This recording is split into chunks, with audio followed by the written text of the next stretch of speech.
A few weeks ago, I was in Chicago visiting my brother. We decided to go to the Science and Industry Museum. There they had an exhibit called Blast from the Past. In that exhibit, I walked in and I was hit by the smell of melted plastic. An array of plastic objects were around with many colors, and there are these machines in there. And if you were like me, when you went to the zoo or museum, you would look for those very machines, because just with a few quarters, a press of a button, and 30 seconds later, you'd come out an object. It could be the museum that you're at, the zoo animal that you were looking at.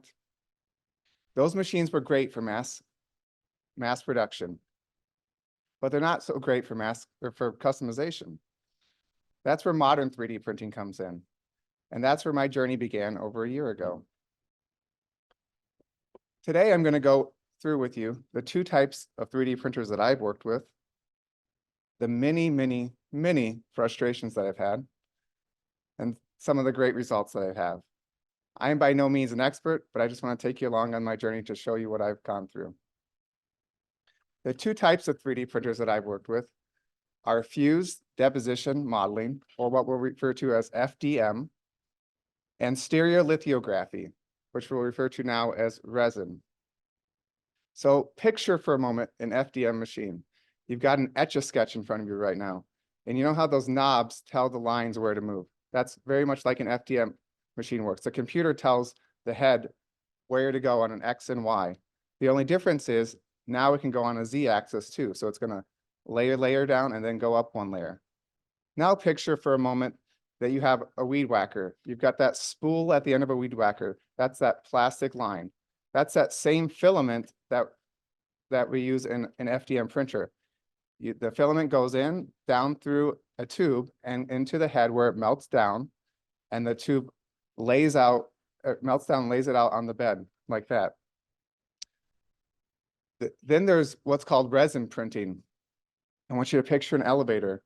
The elevator has a platform right here, and it's going to dip very slowly until it reaches the vat. And when it reaches that vat, there's that resin, that liquid resin that's in there. It's going to reach down in there, stick on there, and then it's going to raise up. And then underneath the vat is an LCD screen. It's going to flash an image for a period of time, and that resin's going to sit on there.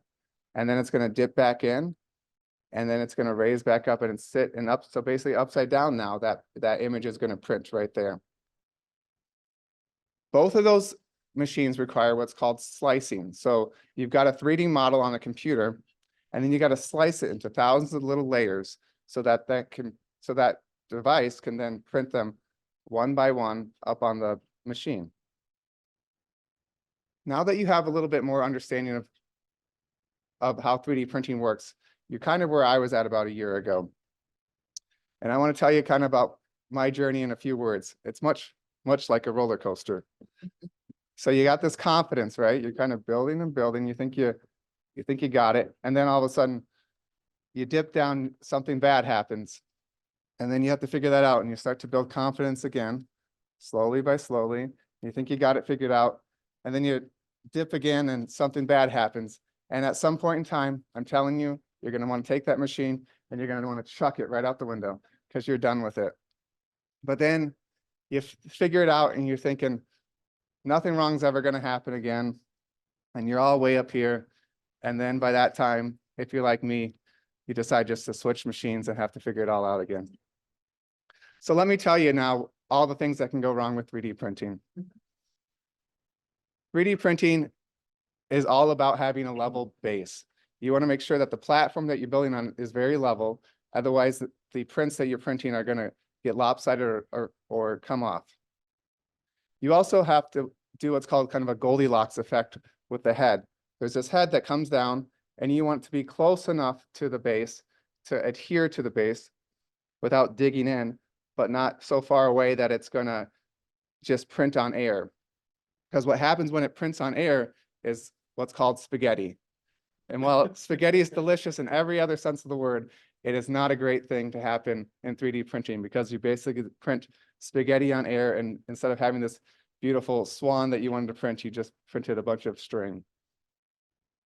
And so not only do you have to have a level base, there's so many other things that can go wrong.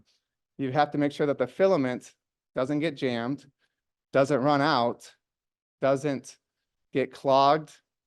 And then when you figure out all the things that have to do with FDM printing, you switch to resin printing, and there's a whole new world of things that can go wrong.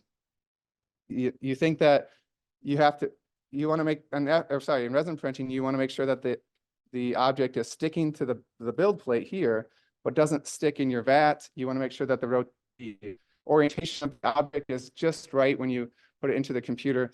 There's just so many things that can go wrong. So you're probably asking, well, why the heck would you even do it? And to me, it's a lot like golf, right?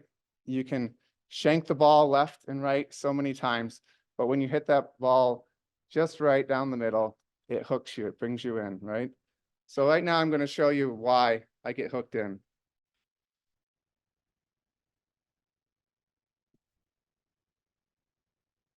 So this is one of my first 3D prints. You can see it, it's a little turtle here. It's printed in black. It's just a basic object. And when you print it for the first time, print something like this out of nothing, you just kind of get hooked on that, right? But then after a while, you don't want to just print animals. You want to print something, for me, a little more practical. So then I have here my next print. It's in my office every day. It's my pen holder. And,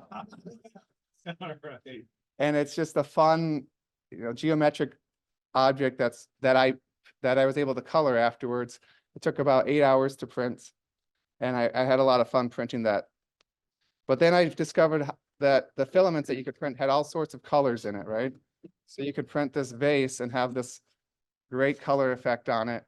And so, you get hooked and you want to buy more filaments with different kinds of colors.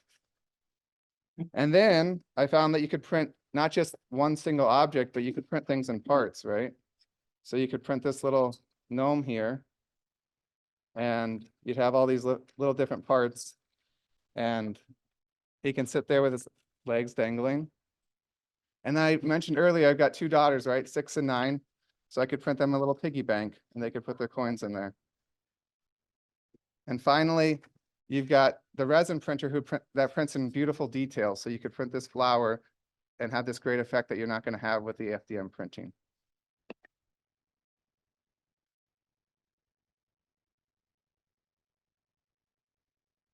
A few weeks ago, I was sitting in this very room and I was listening to a speech by Nee on Facebook Marketplace. And he asked the question, is it worth it? His answer was no, it's cost prohibitive. And 3D printing is very cost prohibitive. There's filament you have to buy, there's parts you have to replace. There's so many different things that you have to have. And so why do and there's moments and times where I take long breaks from it because it's so frustrating. But I ask myself this, every time I think I'm out, those good prints, they keep pulling me back in.